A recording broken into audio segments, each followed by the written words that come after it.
I'm here with Elton's Retirement Journey and Travel, and I am in my 2.5 weeks of early retirement. Getting to early retirement,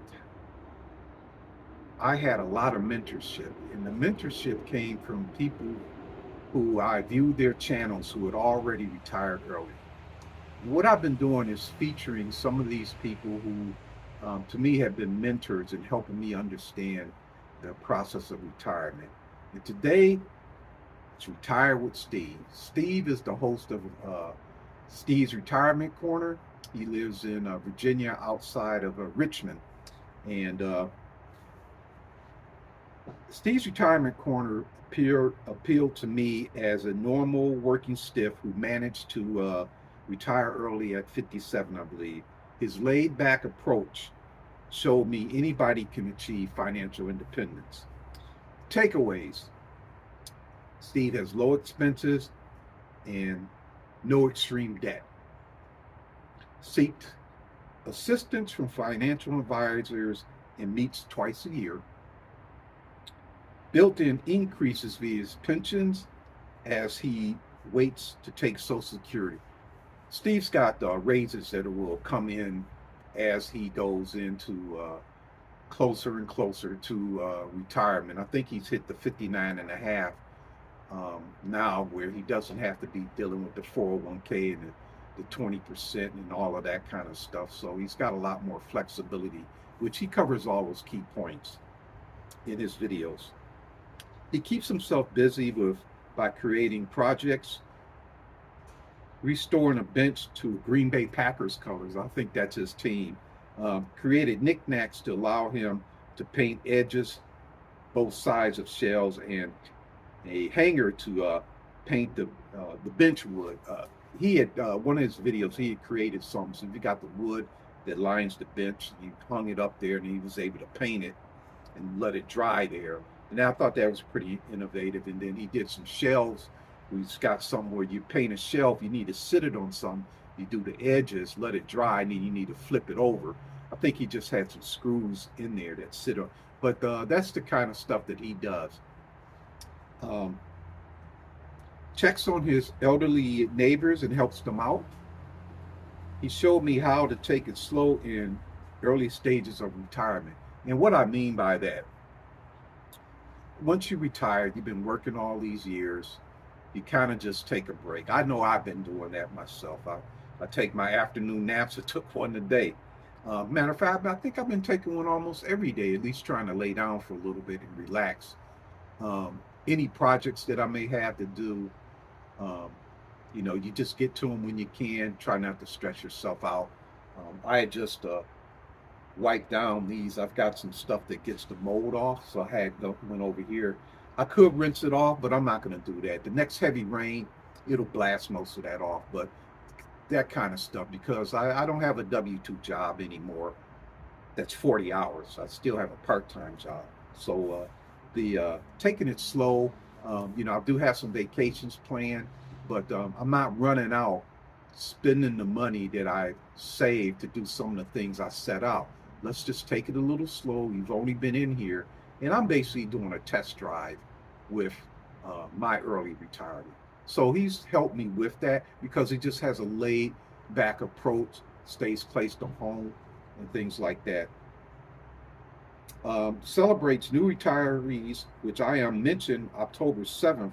I think it's Cowbell Tuesdays, and hangs close to home, which recently made some improvements on his property. Well, I think he did some aluminum siding and got a new deck built up. And that's the kind of stuff you do. Things that need to get repaired. You've got the money. You just go ahead and get it done now, while you can.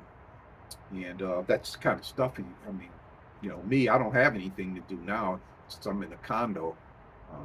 But anyway, in short, he is my first subscriber and has been following me since. I commented on his channel, recommend watching all of his recordings as he's dropped useful tips late into his video. So with Steve, when he's telling you about stuff, once he gets going, some of the finer points on what he's doing because he does work with a financial advisor. You really got to watch his videos all the way through to pick up on what he's talking about. I'll give you an example. You're sitting here talking about a truck. You know, some trucks, they've got these tanks on both sides. They're like reserve tanks. Fill up one, fill up the other one. You can switch in between them. And what he was relating that to is his retirement money, his withdrawals. If one investment or one account runs low or is depleted, he could just simply switch to another one, which is something that I'm implementing in my retirement since I'm so new. Um, and those are the kind of things that make you say, okay, I see what he's talking about. He's got a lot of videos on his pensions, his job selections, and he made sure he had took positions that had pensions and the reasons why he wanted to get out of there. I mean, you know, you're working harder for the same amount of money, and you know, the facility is not as safe as it used to be working in chemical plants and stuff like that. You know, he explains it all in his series. So I wanted to feature him, um, just like I did Joe Kuhn, as well as Dwayne at 500K, as well as Buzz over at the Buzz's Retirement Garage. I've got one of his t-shirts on too. Really, really comfortable. So this is pretty much it. You know, I was featured on Cowbell Tuesday. That's where you email him. He got right back to me and let me know, hey, we'll have you on there. And I got a lot of new subscribers. And for me, I had been working for E-Trade from Morgan Stanley. I started with E-Trade, and Morgan Stanley bought them out. And so I left Morgan Stanley on September 26th. I went into early retirement. And I had got started down this road at 59 and a half. I felt that I didn't have enough cash on hand. So I started diverting money. Instead of reinvesting the capital gains, I let it go into the money market. And that was a very good decision, because right at that time, the interest rates that these short-term government notes were paying out in the money markets started going up, and it got up to over 5%. And that allowed me to build up fixed income enough where I can bridge until I turn 67. So I'm not going to too much worry about 70 at all. 70 is pretty much out the window, because my Social Security analysis has me okay at 65. If I go to 67, I have to burn through $100,000 of my equity income and still have to have fixed income in case these equities go down. So I decided I would go at 67 and collect then.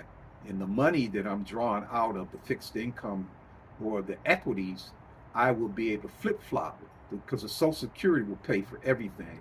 And my goal in the retirement is to have the same amenities as if I was still working, and I'm very much on track. And I'm going to invite you to come back to my channel. I operate a retiring club.